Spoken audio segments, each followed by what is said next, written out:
कहानी की शुरुआत होती है जॉन से, जिसे एक लेवल 6 की बेहतरीन सिक्योरिटी वाली जेल में ले जाया जा रहा था। एक वक्त था जब जॉन देश की स्पेशल फोर्सेस में काम करता था और अब वो इस जेल में एक कैदी बनकर आया है। सभी नए कैदियों के पहुंचते ही वार्डन के होलोग्राम ने उनका स्वागत किया और कहा कि इस दुनिया को तुम्हारी कोई जरूरत नहीं है, इसीलिए तुम हमेशा के लिए इस जेल में रहोगे। फिर जॉन को वार्डन के पास भेजा गया। वार्डन ने जॉन की फाइल पढ़ी और पता चला कि जॉन ने अपने कमांडिंग ऑफिसर को मारा था। वो पहले भी 2 लेवल 5 की जेल तोड़कर भाग चुका था और डीएनए स्कैन से पता चला कि वो बहुत ही गुस्से वाला और चिड़चिड़ा है। वार्डन ने समझाया कि इस जेल में ना तो तुम किसी से मिलजुल पाओगे और ना ही कोई फोन कॉल या लेटर मिलेगा, और अगर तुमने किसी भी तरह की परेशानी खड़ी करने की कोशिश की तो बहुत दर्दनाक सजा दी जाएगी। कुछ ही देर में जॉन को पीट कर सेल में डाल दिया गया। उसके साथ वाले कैदी ने चुपके से उसे ब्रेड का एक टुकड़ा दिया। उधर वार्डन भी सिक्योरिटी कैमरा में ये सब कुछ देख चुका था। शाम को जॉन ने देखा कि एक आदमी को चिल्लाते हुए ले जाया जा रहा था। उसके सेलमेट ने बताया कि वो एब्सालोम जा रहा है, एक ऐसा टापू जहां बुरा बर्ताव करने वाले कैदियों को भेजा जाता है। जॉन का सेलमेट कुछ न कुछ बोले जा रहा था तो जॉन ने चिढ़कर उसे चुप करवा दिया। अगली सुबह जॉन उठा तो उसने देखा कि उसका सेलमेट गायब है। तब उसे एक कमरे में ले जाया गया जहां सभी कैदी ये नजारा देख रहे थे। वहां वार्डन ने कहा कि इस जेल में खाना बांटना एक अपराध है और इसके लिए सजा तो देनी पड़ेगी। जल्द ही एक लोहे का ढांचा घूमा और जॉन का सेलमेट दिखाई दिया, जिसे वार्डन ने एक बिजली के हथियार से मारा। अब जॉन से कहा गया कि इसे 10 बार इसी बिजली के हथियार से मारो। एक बार मैंने मार दिया है, 9 बारी तुम्हारी। लेकिन जॉन ने ऐसा करने से मना कर दिया। वार्डन ने धमकी दी कि अगर तुमने ऐसा नहीं किया तो इसे मार दिया जाएगा, तुम्हारी आंखों के सामने अभी गोली मारूंगा इसे। जॉन ने टेजर यानी वो बिजली का झटका देने वाला हथियार उठाया और वार्डन को अपनी कैद में लेने की कोशिश की, लेकिन गार्ड्स ने उसे घेर कर बहुत मारा। कुछ घंटों बाद हेलीकॉप्टर से जॉन को एब्सालोम भेजा गया। गार्ड्स ने बिना कुछ बोले उसे बाहर फेंका और हेलीकॉप्टर से चले गए। जॉन ने देखा कि उसके ऊपर कुछ चूहे आ गए, लेकिन उसने जल्दी से उन्हें हटा दिया। वो जंगल के बीच में था और दूर दूर तक जानवरों की आवाजें आ रही थी। जॉन ने भागना शुरू कर दिया और फिर देखा कि कुछ लोग भी जंगल में उसके आसपास दौड़ रहे हैं। वो आउटसाइडर्स ट्राइब के लोग हैं, जिन्होंने तुरंत उसे घेरा और पकड़ लिया। जॉन को पकड़कर उस जगह ले जाया गया जहां बाहर से आए लोगों को रखा जाता था। लोगों ने उसके कपड़े चुराने की कोशिश की, लेकिन लीडर मैरिक ने अपनी बंदूक दिखाकर उन्हें रोक दिया। जॉन कुछ घंटों तक जेल में पड़ा रहा, फिर मैरिक से मिला। मैरिक बहुत सीधी बात करने वाला आदमी था। उसने कहा कि इसे एक बड़ी छुट्टी समझ लो जो शायद कभी खत्म नहीं होगी। ये गांव एक पुराना आइलैंड रिजॉर्ट है और वो सब लोग कैदी हैं जो जेल से भेजे जा रहे हैं। इस आइलैंड के ऊपर हर एक काम शरीर के लिए चुनौती भरा था। मैरिक ने कहा कि हमें देखना होगा तुम्हारे अंदर कितनी ताकत है। जिसके बाद जॉन को रैल्फ नाम के एक आदमी के साथ फाइट करने के लिए पूल के ऊपर नेट पर धक्का दिया गया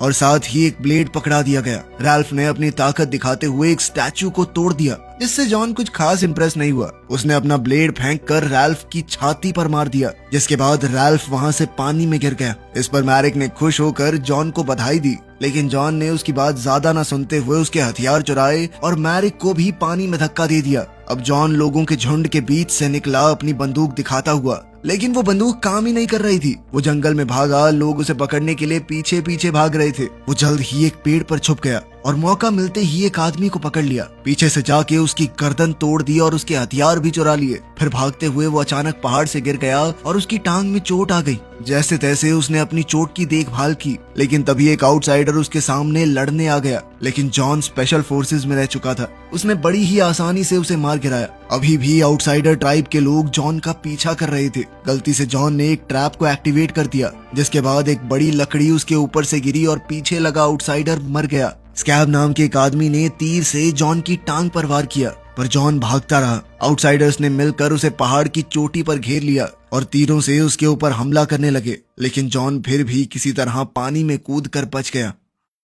जल्द ही वो इनसाइडर्स गैंग के पास पहुंचा। उन्होंने उसकी जान बचा ली और गांव में बहुत अच्छे से रखा। ये इन्फॉर्मेशन वार्डन तक जेल में पहुंच गई। जब जॉन उठा तो वहां का डिसिप्लिन देखकर चौंक गया। वहां आसपास घूमते हुए उसने एक बिल्डिंग में जाने की कोशिश की, लेकिन हॉकिंस और स्कल नाम के 2 आदमियों ने उसे रोक दिया, ये कहकर कि यहाँ जाना मना है। इसके बाद जॉन को वहां के लीडर फादर से मिलवाया गया। फादर ने कहा कि जॉन पहला आदमी है जो आउटसाइडर्स से बचकर आ पाया है और अब वो चाहता था कि जॉन उनके साथ मिलकर रहे। लेकिन जॉन ने कहा कि मैं यहाँ पे घर बसाने नहीं आया हूँ, मुझे यहाँ से निकलना है, वो भी जल्द से जल्द। फिर जॉन डायसार्ट से मिला जो एक टूटी हुई बंदूक को ठीक कर रहा था। जॉन ने उसे कुछ आइडिया दिया कि इसे इस तरह से ठीक कर सकते हो और बातों बातों में उनकी कुछ हद तक दोस्ती हो गई। कुछ देर बाद डायसार्ट और हॉकिंस जॉन को वॉच टावर ले गए और उसे वहीं रुकने के लिए कहने लगे कि यहाँ से भागने की कोशिश मत करो, इस टापू के ऊपर बहुत से खतरे हैं। ऊपर से आउटसाइडर्स की तादाद 600 है और हम लोग यानी इनसाइडर्स सिर्फ 98। उनकी तादाद हमसे 6 गुना ज्यादा है, लड़ भी नहीं सकते उनसे। उस आइलैंड पर हर जगह कैमरे लगे हुए थे, इसलिए हेलीकॉप्टर भी वहाँ मिनटों में आ जाता था। बाद में जॉन वहाँ के डॉक्टर टॉम के पास गया। टॉम ने जंगली जड़ी बूटियों से बनी हुई एक दवाई उसे पकड़ाई और कहा कि इसे अपनी चोट पर लगा लो। साथ ही उसने जॉन से कहा कि इसे साफ रखना बहुत जरूरी है, यहाँ पर दवाइयाँ नहीं है, सेप्टिक हो जाएगा। बाहर निकलते ही जॉन ने देखा कि केसी उसे फॉलो कर रहा था। केसी सिर्फ उस इंसान से मिलना चाहता है जो मेरिक से बचकर भाग निकला। जॉन ने कहा कि मुझे अकेला छोड़ दो और पहाड़ के एक कोने पर चला गया। उसने एक बक्सा पानी में फेंका। लहरें इतनी तेज थी कि वो बक्सा तुरंत टूट गया, जिसका मतलब साफ था कि वो तैर कर तो यहाँ से नहीं निकल सकता। जल्दी ही केसी उसके पास आया और बताया कि यहाँ पर शार्क हैं, तो तैर कर जाने की तो सोचना भी मत। उस रात जॉन ने देखा कि एक जुलूस सामान लेकर समुद्र किनारे जा रहा था। वो चुपके से पीछे गया पर हॉकिंस ने उसे पकड़ लिया और मुक्का दे मारा। हॉकिंस ने उसे शांत रहने को कहा, लेकिन जॉन ने बदला लेते हुए उसे मुक्का दे मारा और गांव लौट आया। अगली सुबह ब्रेकफास्ट के वक्त जॉन ने केसी से उसका जुर्म पूछा कि तुम किस चक्कर में अंदर आए हो। केसी ने बताया कि मैंने एक माफिया बॉस की मदद की थी 2 बच्चों को किडनैप करने में, लेकिन मेरा उन्हें मारने का कोई इरादा नहीं था। उस साले गैंगस्टर ने उन्हें मार डाला, बस उसी चक्कर में मैं भी अंदर हूँ। तभी एक हेलीकॉप्टर उनके ऊपर से गया। केसी ने समझाया कि आइलैंड के ऊपर महीने में 2 बार सप्लाईज आती हैं, खाने पीने का सामान वो सब, लेकिन वो आउटसाइडर्स सब कुछ ले जाते हैं, हमें कुछ भी नहीं मिल पाता। हेलीकॉप्टर हर बार अलग जगह पर लैंड करता है, इसलिए पहले से प्लान भी नहीं बना सकते। ब्रेकफास्ट के बाद जॉन और केसी किलियन के पास गए जो दारू बांटता था। जॉन ने एक घूंट पी और कहा कि अबे जहर बेच रहे हो क्या, इतनी गंदी, छी। किलियन गुस्सा हो गया और उस पर झपट पड़ा, लेकिन जॉन ने बड़ी आसानी से अपना बचाव कर लिया। तभी घंटी बजी और सभी इनसाइडर्स गेट की तरफ दौड़े। पता चला कि ये गार्ड ड्यूटी के वक्त दूसरी बार सो गया। इससे उनकी जिंदगी खतरे में आ गई, इसीलिए उसे नौकरी से हटा दिया गया। जॉन ने देखा कि वो आदमी अब जंगल में अकेला जा रहा था। इधर आउटसाइडर्स कुछ भुने हुए चूहों के लिए लड़ रहे थे। मैरिक ने उन्हें जैसे तैसे शांत किया। जब भीड़ ने सप्लाई के बारे में पूछा तो मैरिक ने कहा कि अगर वो तमीज से रहे तो कल शाम को सामान मिल जाएगा। एक आदमी मैरिक के इन नियमों से तंग आ चुका था और उसने कहा कि जॉन ने तुम्हें हरा दिया था, इसीलिए अब जॉन को लीडर होना चाहिए। मैरिक ने गुस्से में उसका सर काट डाला। फिर उसने स्कैब से कहा कि वो इनसाइडर्स के गांव पर अटैक करेंगे। क्रिसमस पर इनसाइडर्स ने एक छोटी सी पार्टी रखी और एक पेड़ को सजाया। फादर ने उन लोगों के लिए स्पीच दी जो उनके बीच नहीं रहे थे। जॉन ने याद दिलाया कि जिसे नौकरी से निकाला गया उसके लिए भी दुआ करो। जॉन अगले दिन निकलने की सोच रहा था, पर फिर फादर ने कहा कि तुम ज्यादा दूर तक जा नहीं पाओगे। उधर आउटसाइडर्स जंगल में छुपकर प्लान बना रहे थे। इनसाइडर्स को एक जासूस से पता चल गया और उन्होंने तुरंत अलार्म बजा दिया। सब लोग लड़ाई के लिए तैयार हो गए। केसी ने जॉन से भी उनके साथ लड़ने को कहा, पर शुरुआत में तो जॉन ने मना कर दिया कि ये मेरी लड़ाई नहीं है, लेकिन फिर उसे एहसास हुआ कि ये लोग फिर भी बेहतर हैं। वो आउटसाइडर्स बिना बात इनके ऊपर हमला कर रहे हैं, तो फिर उसने फैसला किया कि वो इनसाइडर्स के साथ मिलकर लड़ेगा। जेल में वार्डन को लड़ाई के बारे में पता चला तो उसने सोचा कि बढ़िया ही है, दोनों आपस में एक दूसरे को मार देंगे। ब्रिज पर कुछ गार्ड्स खड़े थे, लेकिन आउटसाइडर्स ने उन्हें पानी में खींच लिया। फिर उन्होंने जलते हुए तीरों से हमला किया। एक तीर तो एक आदमी के मुंह में घुस गया। हॉकिंस ने जल्दी से अपने आदमियों को झुकने को कहा, लेकिन तीर फिर भी गांव की बिल्डिंग्स के ऊपर लग गए और वहां आग फैल गई। कुछ लोग पानी लाने के लिए दौड़े। एक सिपाही छत से तीर निकाल रहा था, पर वो भी मारा गया। आउटसाइडर्स ने कुछ पेड़ गेट के सामने बांधे और उन्हें गिराकर गेट और टावर तोड़ दिए। अब आउटसाइडर्स गांव में घुसने में कामयाब हो गए और अब एक खतरनाक लड़ाई छिड़ गई। हर तरफ लोग मारे जा रहे थे। जॉन ने अपनी जबरदस्त लड़ने की तकनीक से एक के बाद एक दुश्मनों का सफाया करना शुरू कर दिया। केसी एक आउटसाइडर के सामने जम गया, लेकिन जॉन ने उसे बचाया और एक तीर से दुश्मन को मार दिया। फादर भी अपनी लकड़ी से लड़ रहा था और स्कल ने अपनी जबरदस्त लड़ने की तकनीक से जैसे तैसे उसे बचाया, लेकिन फिर भी एक दुश्मन फादर को चाकू मारने में कामयाब हो गया। हॉकिंस ने चाकू निकाला और स्कल को कहा कि फादर को सुरक्षित टावर में ले जाओ। तभी मैरिक और स्कैब पानी में छुपकर गांव में घुस आए और उसी टावर में छुप गए जहां स्कल फादर को ले जा रहा है। जॉन ने उन्हें देख लिया और तुरंत एक रस्सी काट कर अपने आप को टावर तक ले गया। स्कल और फादर अंदर गए, लेकिन मौका देखकर स्कैब ने स्कल को बेहोश कर दिया और फादर को उसके जख्म पर दबाव डालकर परेशान करने लगा। अब मेरेक फालतू टाइम पास करने के मूड में नहीं था। उसने जल्दी से फादर को मारने की कोशिश की, लेकिन तभी जॉन ने एक खास दरवाजा खोलकर उसे नीचे गिरा दिया। स्कल ने स्कैब को एक जलता हुआ तीर मारा। अब जॉन और मेरेक के बीच में लड़ाई शुरू हो गई और दोनों एक दूसरे को कांटे की टक्कर दे रहे थे। तभी स्कैब जलता हुआ वापस आया तो मेरेक ने उसे खिड़की से बाहर धकेल दिया, जिसके बाद वो पानी में जा गिरा। मेरेक समझ चुका था कि वो जॉन का मुकाबला नहीं कर सकता, तो वो अपनी जान बचाने के लिए वहाँ से भाग खड़ा हुआ और अपने आदमियों को पीछे हटने का ऑर्डर दिया, जिसके बाद आउटसाइडर्स वहाँ से भाग गए। कुछ देर बाद इनसाइडर्स ने सभी डेड बॉडीज को जला दिया और फादर ने उनके लिए कुछ शब्द कहे। जॉन दूर से आग देखता रहा और उसे अपनी पुरानी जिंदगी याद आ गई, जब उसने जंग में लोगों को मारा था। किलियन ने उसके पास आकर उसे एक ड्रिंक दी। उसने बताया कि फादर को अपनी बीवी के ओवरडोज के केस में जेल में डाला गया था, लेकिन इस बात का कोई सबूत नहीं था। इसीलिए वो इस टापू पर इकलौता इंसान है जो शायद सच में बेकसूर है। अगली सुबह जॉन ने देखा कि कुछ इनसाइडर्स सामान समुद्र किनारे ले जा रहे थे। उसने उनका पीछा किया और देखा कि उन्होंने चुपके से एक बोट बना ली थी। वो भागकर फादर के पास गया। फादर ने बताया कि वो लोग पहले से प्लान बना रहे थे भागने का। बोट को डायसार्ट ने डिजाइन किया था और उसके अंदर एक कूलिंग सिस्टम है जो कि रडार से बच सकता है, लेकिन कुछ दूसरे सेंसर्स ने बोट को पकड़ लिया और हेलीकॉप्टर्स तुरंत आ गए उन्हें घेरने के लिए। उन्होंने देखने वाले ग्रुप के ऊपर भी गोलियां चलाई, पर इनसाइडर्स चट्टान के पीछे छुपकर बच गए। इसके बाद फादर ने कहा कि वार्डन के पास कोई तो जासूस है जो उनके बीच में ही छुपा हुआ है। जॉन ने कहा कि अगली बोट पर मैं भी जाऊंगा, लेकिन हॉकिंस और फादर ने कहा कि बहुत से लोग सालों से इंतजार कर रहे हैं, इसीलिए जॉन को भी अपने नंबर का इंतजार करना चाहिए। कुछ दिन बाद जॉन डायसार्ट के पास गया। डायसार्ट नई बोट बना रहा था। जॉन ने पूछा कि क्या वो इस बोट पर जाएगा, लेकिन डायसार्ट ने मना कर दिया। उसने बताया कि 30 साल पहले उसने पैसों के लिए एक बहुत खतरनाक बम बनाया था। उस बम ने 50 लोगों को मार दिया। वो ऐसा कुछ करना नहीं चाहता था,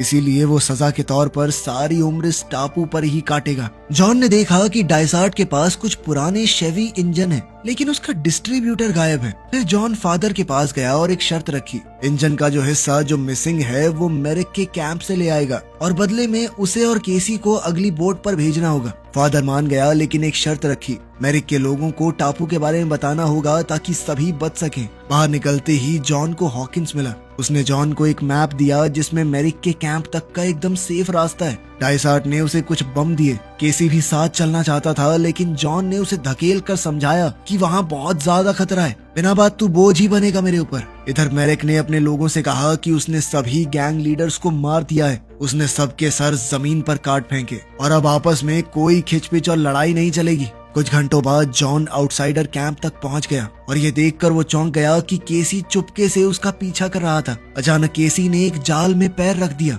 और पेड़ से उल्टा लटक गया। जॉन उसे बचाता उससे पहले ही आउटसाइडर्स ने उसे पकड़ लिया और गांव ले गए। भीड़ हंस रही थी जब मेरिक ने केसी को चढ़ाया और बाकी सब कहने लगे कि मजे के लिए इसके गले के पास कांच के टुकड़े बांध दो। जॉन ने इस मौके का फायदा उठाया और वो चुपके से अंदर गया और फिर उसने सीढ़ियों वाले गार्ड को मार दिया। उसने इंजन का वो हिस्सा भी ढूंढ लिया और रस्सी की मदद से एक टावर पर चढ़ गया। वहाँ उसने और 2 गार्ड्स को खत्म कर दिया। फिर उसने खिड़की से देखा कि केसी को टॉर्चर किया जा रहा है। जॉन ने एक बॉम्ब बिल्डिंग के अंदर फेंका और जोरदार धमाका हुआ। सब लोग अंदर घुसे आदमी को ढूंढने लगे। जॉन ने दौड़कर केसी को टॉर्चर डिवाइस से छुड़ाया, लेकिन मेरिक उसकी चाल समझ चुका था। उन दोनों को पकड़कर पूल में फेंक दिया गया और कहा कि एक दूसरे पर हमला करो, वरना दोनों को खत्म कर दिया जाएगा। तुम में से जो बचेगा उसे आजाद कर देंगे हम। केसी ने ऐसे दिखाया कि वो जॉन पर हमला करेगा, लेकिन पास आकर जॉन से कहा कि इनसाइडर्स को तुम्हारी जरूरत है, मेरी नहीं, मुझे खत्म कर दो। लेकिन जॉन ने अपने दोस्त को मारने से मना कर दिया। तब केसी तेजी से उसकी ओर बढ़ा और जॉन ने जो भाला पकड़ा हुआ था उससे मारा गया।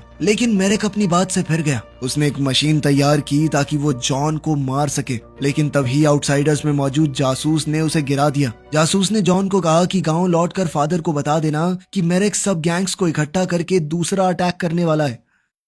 अब जॉन जल्द से जल्द गांव पहुंचा। उसने डायसार्ट को डिस्ट्रीब्यूटर दिया और कहा कि जल्दी काम करो। फिर उसने सबको होने वाले हमले के बारे में बताया। उसने देखा कि फादर बिस्तर पर बीमार पड़ा है। जॉन ने कहा कि उनके पास इतने सारे हथियार और सुरक्षा नहीं है कि वो इस लड़ाई को जीत सके, इसीलिए इस गांव को छोड़ देना ही बेहतर होगा। हॉकिंस गुस्सा हो गया क्योंकि अब ये उनका घर बन गया था, लेकिन फादर ने उसे समझाया कि जॉन बिल्कुल ठीक बोल रहा है। उसने हॉकिंस से कहा कि जल्दी से इस जगह से भागने का प्लान बनाओ। सुबह सब लोग मिलकर पूरी जगह को खाली कर रहे थे, लेकिन फादर अभी भी बिस्तर पर था। उसने जॉन को सच बताया कि उसे एक खतरनाक बीमारी है और बिना ट्रीटमेंट के वो 1 महीने में मर जाएगा। कोई और इस बारे में नहीं जानता, बस हॉकिंस को थोड़ा शक था। फादर चाहता था कि जॉन उसकी जगह ले, पर जॉन ने मना कर दिया। वो आइलैंड पर रहना नहीं, वहाँ से बचकर निकलना चाहता था। इसलिए फादर ने उसे अपनी डायरी दी जिसमें पूरा सच लिखा हुआ था। उसने जॉन से कहा कि किसी ऐसे आदमी को ढूंढना जो कैदियों को बचा सके। इसके बाद जॉन डाइसार्ट के पास गया। बोट पूरी तरह तैयार थी। जब उन्होंने टेस्ट किया तो आग देखकर जॉन को फिर से अपनी पुरानी जंग याद आ गई और वो परेशान होकर चल दिए। रात को जॉन ने फादर को सच बताया कि कैसे उसके बॉस ने उसे मजबूर किया था कि वो जंग में हजारों लोगों को मारे। गवर्नमेंट ने भी ये सब कुछ दबा दिया। जब जॉन ने सच बोलने की कोशिश की तो किसी ने नहीं सुना, इसीलिए उसने जानबूझकर अपने बॉस को बदला लेने के लिए मार दिया। सुबह जॉन ने देखा कि उनके खबरी का कटा हुआ सर एक भाले पर लगा हुआ था। वार्डन कैमरा पर सब कुछ देख रहा था। आउटसाइडर्स चुपके से गांव में घुस आए, लेकिन उन्हें गांव पूरी तरह खाली मिला। वो खुश होकर अपनी जीत मनाने लगे। तब जॉन एक टावर पर देखा और उसके पास एक बड़ी बंदूक थी। उसने गोली चलाई और एक बड़ा धमाका हुआ जिसमें ज्यादातर दुश्मन मारे गए। तभी छुपे हुए इनसाइडर्स भी बाहर आ गए और अब उनकी तादाद आउटसाइडर्स के मुकाबले ज्यादा हो गई थी और वो सब लोग डर कर भाग गए। फादर अपने कमरे से बाहर आया और टावर पर लड़ाई का रिजल्ट देखने गया। मेरेक भी आ गया और उसने तुरंत स्कल को मार दिया। फिर उसने जॉन से लड़ाई शुरू कर दी। दोनों के बीच जबरदस्त मुकाबला हुआ और इस बार जॉन मेरेक पर भारी पड़ रहा था। फिर मेरेक ने जॉन को टावर के किनारे लटका दिया। जब मेरेक जॉन को मारने ही वाला था, फादर ने पीछे से उसे पकड़ लिया। मेरेक ने उल्टा फादर को छुरा मार कर खत्म कर दिया, लेकिन इतने में जॉन को ऊपर चढ़ने का मौका मिल गया। उसने मेरेक को जबरदस्त मुक्के दिए और वो टावर से नीचे गिरकर मर गया। इसके बाद जॉन ने देखा कि समुद्र के किनारे आग लगी है। वो और हॉकिंस दौड़कर बोट तक गए। वहाँ डाइसार्ट मरा हुआ पड़ा था और बोट जल रही थी। उसके हाथ में एक माला है जो टॉम की थी। दोनों समझ गए कि असली जासूस टॉम ही था। वो उसके घर में घुसे तो पता चला कि टॉम के पास एक ट्रांसमीटर था। वार्डन ने उसे जासूसी करने के बदले में आजाद करने का वादा किया था। टॉम को पता था कि हेलीकॉप्टर उसे लेने आ रहा है। जॉन ने उसे मजबूर किया कि वो लैंडिंग कोऑर्डिनेट्स को बदल दे। कुछ देर बाद टॉम एक मैदान के बीच में खड़ा था। जब हेलीकॉप्टर उतरा तो छुपे हुए इनसाइडर्स बाहर निकल आए और सभी सैनिकों को मार दिया। जॉन हेलीकॉप्टर में घुस गया और वार्डन को भागने से रोका। उसने वार्डन को डराकर चॉपर से बाहर फेंक दिया और आइलैंड पर टॉम के पास ही छोड़ दिया। जॉन ने पायलट की सीट ली और किलियन के साथ कुछ और कैदियों को भी अपने साथ हेलीकॉप्टर में उड़ा ले गया। जंगल में टॉम और वार्डन को आउटसाइडर्स ने घेर लिया और अब वो उनका ऐसा हाल करेंगे कि वो सोच भी नहीं सकते। वीडियो पसंद आई तो लाइक कर देना, चैनल को सब्सक्राइब कर लेना। मिलते हैं अगली वीडियो में।